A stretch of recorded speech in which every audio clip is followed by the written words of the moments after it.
আসসালামু আলাইকুম। আজকে আর বলবো না কেমন আছেন সবাই। আমাদের এই কোমলমতি শিশুদের উপর দিয়ে যে কালবৈশাখীর ঝড় বয়ে গেল, এই ঘটনা সচক্ষে দেখার পর কোনো মানুষেরই ভালো থাকার কথা না। ওই দিন সকালবেলাও সন্তানহারা প্রতিটা বাবা মার চোখে কত রঙিন স্বপ্ন ছিল তাদের সন্তানদের ঘিরে। কে জানতো সর্বনাশা ওই বিমান চোখের পলকে সব ধ্বংস করে দিবে, ভেঙে গুঁড়িয়ে দেবে ওই মাইলস্টোন স্কুলটাকে। জ্যান্ত বাচ্চাটাকে স্কুলে পাঠিয়ে এক টুকরো কয়লা নিয়ে বাড়ি ফেরার কষ্ট কতটা তীব্র তা কেবল ওই মায়েরাই জানে। আমরা তো একদিন 2 দিন কিংবা বড়জোর 1 সপ্তাহ মনে রাখব, তারপর আবার সব ভুলে যাব।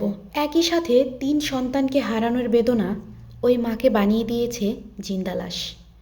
মৃত্যুর আগ পর্যন্ত হাহাকার নিয়ে বেঁচে থাকতে হবে ওই মাকে। সন্তানের লাশ বাবা মার কাঁধে যে কতটা ভারী সেটা কেবলমাত্র ওই সন্তানহারা বাবাটাই বলতে পারবে। আবার কিছু কিছু বাবা মা সন্তানের এক টুকরো হাড়ও খুঁজে পায়নি, আর এমন করুণ পরিস্থিতিতে দাঁড়িয়ে আসল চেহারা দেখিয়েছেন আমাদের দেশের রিকশাওয়ালা আর সিএনজিওয়ালা মামারা। মাত্র 50 টাকার ভাড়া তারা দাবি করেছে 500 থেকে 1000 টাকা। আগুনে ঝলসে যাওয়া একটা ছোট শিশু যখন পানি পানি করে ছটফট করছিল, তার বাবা যখন তার কলিজার টুকরাটাকে পানি খাওয়ানোর জন্য মুদি দোকানে পানি কিনতে গেলেন, মাত্র কয়েক মিনিটের ব্যবধানে প্রতি লিটার পানির দাম ছিল 600 টাকা করে।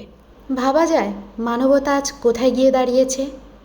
গজব তো পড়ার কথা ছিল এদের উপরে, কিন্তু ওই যে আল্লাহ নিশ্চয়ই উত্তম পরিকল্পনাকারী। ওদিকে সদ্য বিবাহিত পাইলট তৌকির ইসলাম সংসার জীবনের গল্প শুরু করার আগেই শেষ হয়ে গেল।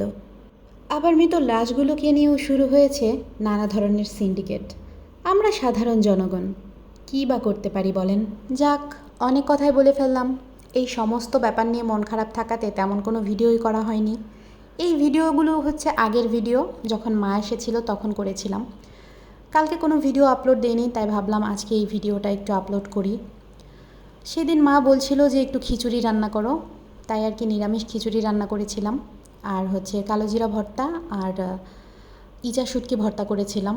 আর মা হচ্ছে মাংস খিচুড়ি একদমই পছন্দ করে না, আর মাই এই শুটকিগুলো আমার জন্য নিয়ে এসেছিল। আরও 2 ধরনের শুটকি এনেছে। আর আপনারা যারা রেগুলার আমার ভিডিও দেখেন তারা তো জানেনই, আপনাদের ভাইয়া কিন্তু শুটকি খায় না, শুটকির গন্ধই শুনতে পারে না। তো ভাবলাম আপনাদের ভাইয়া যেহেতু বাড়ি নেই, তাই আমি শুধুকে শুটকিগুলো ভর্তা করে বা রান্না করে খেয়ে ফেলি। আজকের মতো এখানেই বিদায় নিচ্ছি, দেখা হবে নতুন কোনো ভিডিওতে। ততক্ষণ পর্যন্ত ভালো থাকুন, সুস্থ থাকুন। বিমান দুর্ঘটনায় মারা যাওয়া প্রতিটা মানুষ, প্রতিটা জান্নাতের পাখি যেন ভালো থাকেও পারে, এমন কালো অধ্যায় যেন আমার শত্রুর জীবনেও না আসে। আল্লাহ হাফেজ।